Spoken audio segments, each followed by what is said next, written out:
Hey guys, and welcome back to Minecraft. Today I present you the Treeminator.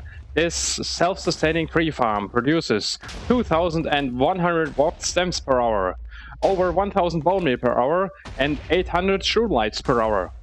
So this is an improved version of the self-sustaining tree farm that Mango showed 2 weeks ago, which was designed on a SciCraft server, and it also incorporates some ideas I saw on a video yesterday from Raceworks, who also presented their version of the prototype server of a self-sustaining tree farm.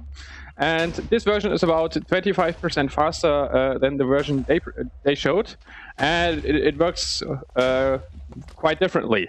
So compared to Mango's design, we don't use any piston pusher here to move out the trees, but instead we have the blast chamber directly above the growth area. And here you can see the biggest difference compared to other tree farm designs is that we almost use the full 5x5 area for growing shrooms, and that's why it's so efficient.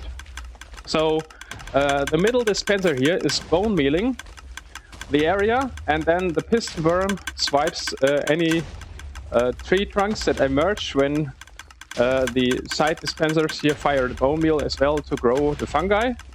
And it also destroys all the crimson roots.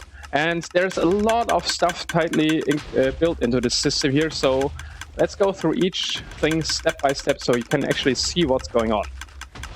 So first off, as you can see, the items instantly vanish when they are destroyed by the piston, and that's because there are 48 hopper minecarts below, and I've rebuilt the system over here so you can better see what's going on.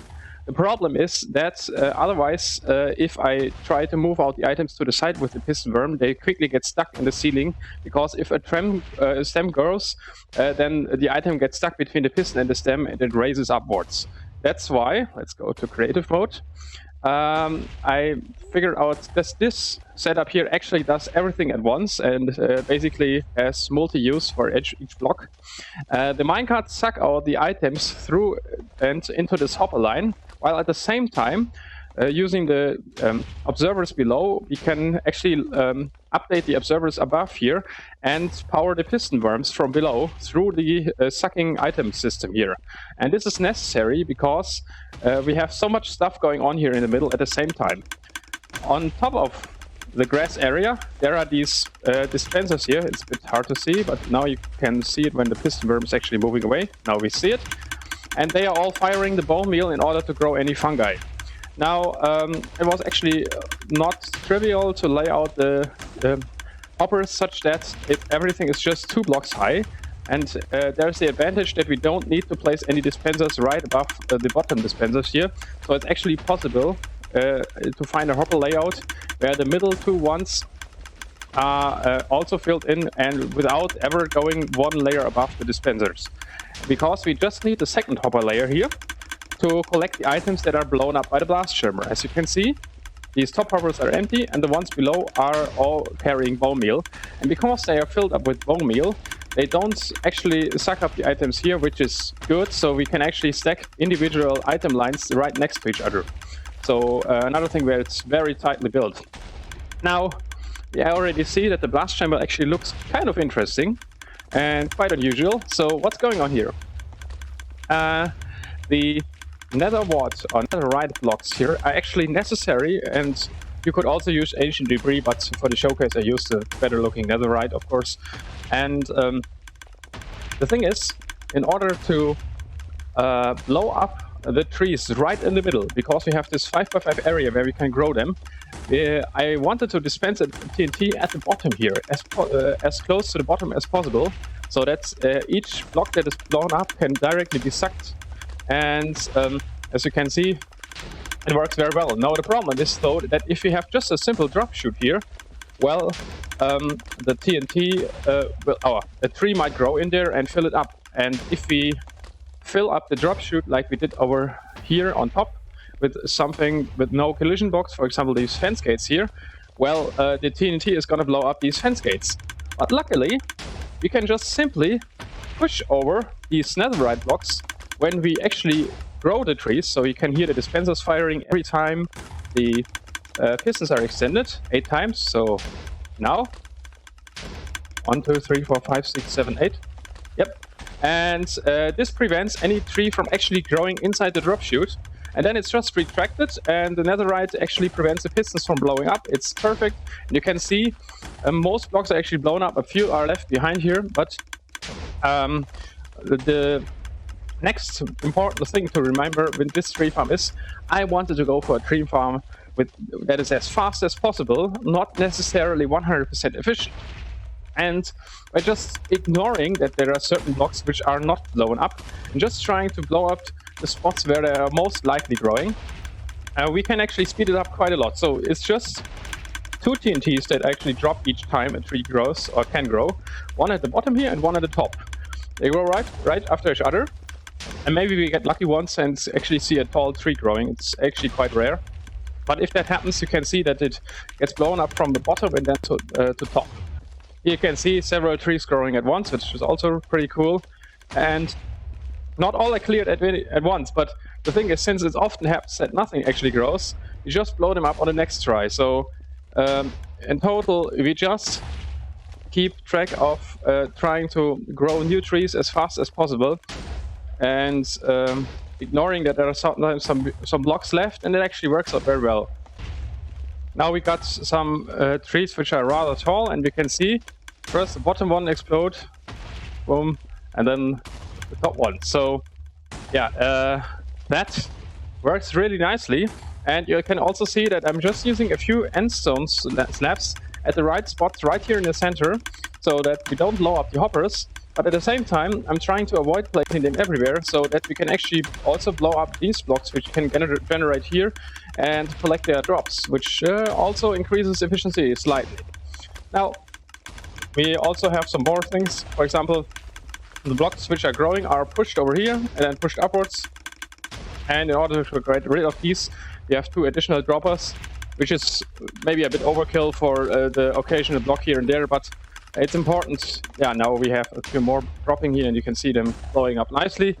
It's important that we get rid of them, otherwise the piston worm will get stuck after a while. And this is also convenient because it's so far out that we can actually blow them up at the same time, because they don't influence each other, the explosions. So what else is there? It's actually interesting that the farm is self-sustaining, as you can see, because we can put a lot of these board blocks inside the composters, and you can see that there are many composters working at the same time. It's actually, let's see, we need 4 composters for the warped stem blocks. That tells you how fast this actually is. And now I'm also composting the warped roots and the crimson roots. And the what is this called again? Nether sprouts. And we don't actually need to do that. It also produces an excess of bonemeal when we don't additionally compose those items. And if we only compose the warped board blocks, that's already enough to keep it self-sufficient. But this way it produces over 1000 bonemeal. We don't see it because I'm using carpet mod to actually count the items. They're all pumped into this wool block.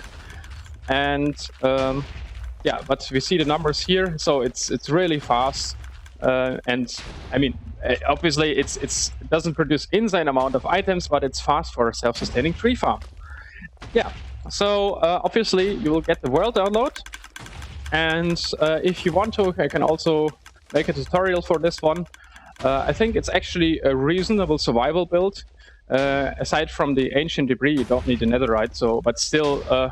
Needs a bit of expensive items, and the most annoying part in survival is probably going to be to place those minecarts inside those blocks, but it's actually not necessary. So as I said, if you don't want to do this, it's actually self-sustaining if you don't do this, and you simply either don't collect the crimson roots at all, or you just place some hoppers here at the side and only collect a few of them. It depends on what you want. So the self-sustaining is already working just using the nether warts, as said. So let's look at another detail.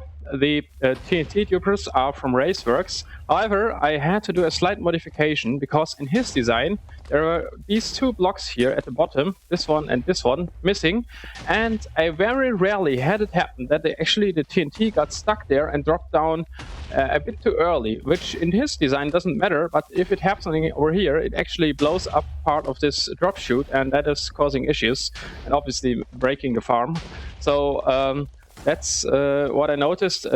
Yeah, but it's happening like very rarely, maybe once every 5,000 CNT or something. So just adding these two blocks fixes that issue, and this one has been running for 50 hours non-stop without any problems.